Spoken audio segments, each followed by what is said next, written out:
Alam niyo ba kung sino ang dapat tanggalin dito sa bansang Pilipinas? Hindi ang Pogo eh. Alam niyo kung sino? Mga tao sila. Tao sa pamahalaan. Risa Ontiveros, yan. Tanggalin yan. De Lima? Tanggalin. Trillanes? Sobrang tanggalin yan. Yun yung mga dapat tanggalin. Si Leni Robredo, sobrang tanggalin dahil sobrang hina ng utak. Yun yung mga dapat tanggalin sa bansang Pilipinas. Dahil sila naman itong mema sa ating pamahalaan at sa ating bansang Pilipinas, napaka-kontrabida na wala namang sinabi at wala namang ibinubuga. Pag itinapat kay Inday Sara at sa mga Duterte ang mga yan, kahit pag salpok-salpokin pa yung mga yan, hindi yan uubra. Walang kwenta at walang kakwenta-kwenta kung idadagdag pa yan sa pamahalaan at sa gobyerno natin. Doon kayo sa far away. Alam niyo mga kabongga-phoba, dito ko po napatunayan na binabago po ng kasinungalingan at fake news ang way of thinking and mindset ng isang tao. Na yung tipong kapag marami silang na-absorb na fake news at kasinungalingan at pinaniwalaan nila ito, mahirap na pong baguhin yon at itama, no? Kahit pa yung taong naging target ng fake news at kasinungalingan, na sinira yung taong yon ng fake news at kasinungalingan, kahit pa yung taong yon pinatunayan niya sa korte na inosente siya, at siya yung maayos, at siya yung nasa tama, yung mga taong napaniwala ng fake news, aring hindi natanggapin yon kahit yung pa yung totoo. No? Yung mga leaders na tinarget ng fake news para siraan, yung mga black propaganda na ginamit para manira ng mga leaders, no? Kahit pa pinatunayan ng leader na yon na siya yung excellent leader, wala siyang mga issues na may kinalaman sa misuse fund, hindi na mababago yung tingin ng mga taong naniwala sa fake news doon sa taong sinira ng fake news, no? Kung super negative na yung tingin ng taong naniwala sa fake news doon sa sinira ng fake news na pinaniwalaan niya, parang kahit pa ilang beses patunayan ng taong sinira ng fake news how excellent she is or kung gaano siya naging tapat sa mga Pilipino, hindi na po mababago yung tingin ng taong nakapaniwala sa fake news, no? Gusto kong i-address yung sinasabi niya na mga nakulong daw po, no, na-mention niya si Senator De Lima. Mga kababayan, hindi po porket nakulong, ibig sabihin nun, guilty na. Marami pong nakakulong ngayon na nililitis pa lamang ang kanilang mga kaso. They are called PDL or people or persons deprived of liberty. Dahil kailangan po na nasa loob sila ng kulungan habang nililitis ang kaso. Same thing happened dun sa case ni Senator De Lima. Kinulong po muna siya habang nililitis ang kanyang kaso pero hindi ibig sabihin guilty siya. And paulit-ulit na po tayo sa pagpapaliwanag niyan. Si Senator De Lima po ay pinatunayan niya na inosente siya sa korte. Ang nakakasama po ng loob at masakit po talaga is may mga kababayan po tayo na hindi matanggap yung totoo. Just because hindi nila gusto yung tao. And bakit nga ba hindi nila nagustuhan? Dahil po sa mga false accusation at mga kasinungalingang binato at fake news na ginawa para siraan yung tao. In this case, si Senator De Lima. Doon naman po sa sinasabi niya, no, kaya Attorney Leni, if I'm not mistaken, mahina daw po yung utak. Well, si Attorney Leni po kasi siya yung nag-iisang leader ng Pilipinas na alam kong nirecognize po ng mga Ivy League universities locally and internationally. Nirecognize yung kanyang leadership, in-invite po siya sa mga kilalang university dito sa bansa at sa ibang bansa, no, para mag-share ng kanyang leadership, mag-lecture sa mga estudyante nila, no. Sa makatuwid, kinilala po yung kanyang excellent leadership. Ivy League universities like MIT, Massachusetts Institute of Technology, Princeton, Harvard, at iba pa. And nakarabing elbow niya, nakadaupang palad niya ang iba't ibang head of state like si Jacinda Ardern at saka sila Boris Johnson, at meron din siyang nakasama, no, na mga Nobel Peace Prize winners, no. Sa mga tuwid, internationally, locally, kinilala po si Atty. Leni Robredo. Kaya sobrang nakakalungkot at sa totoo lang, masakit po talaga na marinig na yung isang tao na ito, hindi ko alam kung bakit po niya nasasabi yon. Ewan ko kung anong achievement niya, hindi naman po ako nanlalait, ano. Pero, sir, real talk lang, no.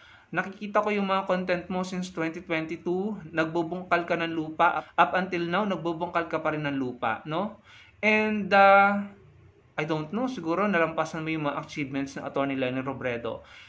But in my opinion, kahit pagsamasamahin yung mga achievements mo at ng mga idol mo, na may mga misuse fund, may mga issue pagdating sa paghawak ng pondo ng taong bayan, na may patong-patong na kaso, na may patong-patong na issue na may kinalaman sa public trust, no? Or betrayal of public trust. Kahit pagsamasamahin pa lahat ng nagawa nyo at ng accomplishments nyo, wala po sa kalingkingan ni Atty. Leni Robredo, in my humble opinion. Hindi kita nilalait, nire-real talk lang kita. Pero ako, alam niyo mga kabongga pova, hindi naman po ako maganda, aminado ako dyan. At hindi po ako matalino. Kaya hindi po ako manlalait, no? Kasi hindi po ako perpekto. Pero nag-iisip po ako, mga kabongga pova. So hindi ko alam kung saan humuhugot si Kuya, no? Dahil yung hatred niya towards Atty. Leni and Senator De Lima na may mga pinatunayan sa Pilipinas, no? At si Senator De Lima talagang inosente po. And si Senator Trillanes, nabanggit niya na talagang masigasig at matapang, handang magbuwis ng buhay para lamang labanan ang mga corrupt officials ng bansa at ang korupsyon. Kung matatandaan nyo, kaya po nakulong si Senator Trillanes dahil lumaban po sila sa korupsyon sa AFP nung kapanahunan nila.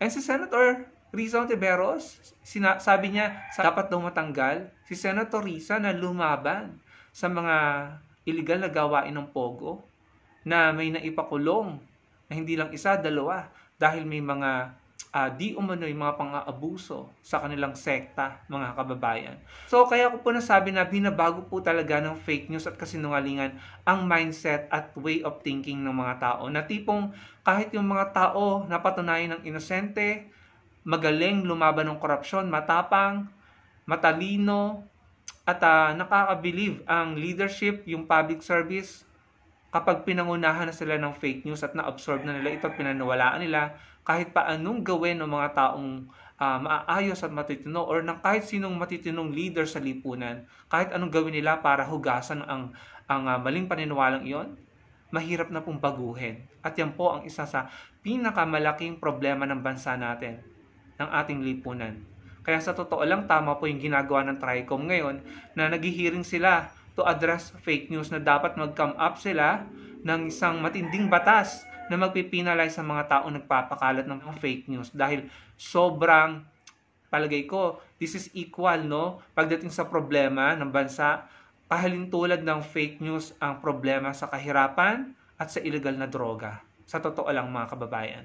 So dapat po talagang ating government ay i-address yan dahil talagang habang tumatagal, lalong lumalala. Daig pa niya ng isang health crisis, mga kababayan, in my opinion. No, so sa'yo, Kuya, hindi naman sa nilalait kita, no? But very much like I said, I saw you in 2022 and up until now, ganun ka pa rin. Tignan mo naman yung paligid mo at tignan mo, suriin mo, i-analyze mo yung nilalait mo at ikumpara mo sa'yo, pati sa mga idolo mo. Kasi yung nilalait mo sa Atty. Leni Robredo, wala siyang misuse funds, wala siyang issues ng mga confidential fund, wala siyang mga reklamo sa COA. As a matter of fact, meron siyang 4 consecutive years highest COA ratings, no? Meron siyang peace of mind ngayon at malaya pa rin siyang nakakapag-serbisyo publiko via Angat Buhay at tumutulong sa gobyerno. Sa kabila ng mga panlalait nyo, sa kabila ng mga pang-iinsulto nyo, at sa kabila ng mga sandamakmak na fake news na ikinalat laban kay Atty. Leni Robredo, no? So, ikaw yan eh. Wala akong magagawa, ikaw na yan. Pero, please come to think of it. Ihambing mo, sino ba yung mga nakasuhan ngayon? Sino ba yung mga hinahanap ng batas? Sino ba yung may pananagutan sa batas? At sino ba yung na-impeach? No? I-analyze mo, bakit nagkaganon? And ikumpara mo sila kay Atty. Leni Robredo. Because, sa tingin ko, and I'm confident dito, mga idol mo, yung hinahabol ng batas, may pananagutan sa taong bayan, may mga issues ng betrayal of public trust, mga issues ng misuse fund, and EGK. Sa Atty. Leni Robredo na nilalait mo, may peace of mind. Hindi na-impeach at hindi hinahabol ng korte or ng batas. So yun lang, mga kabongga pova, no? Mga kababayan, mag-mature na po tayo. And sana pumili tayo ng maayos, tama. At doon tayo sumuporta sa mga leaders na hindi tayo nililinlang, hindi tayo minamanipula, at hindi tayo bini-BO-BO, mga kababayan. Yun lamang, maraming salamat sa panonood. Sana po'y makapag-komento kayo at malike nyo ang video natin. At I'll see you again on my next video. Bye for now.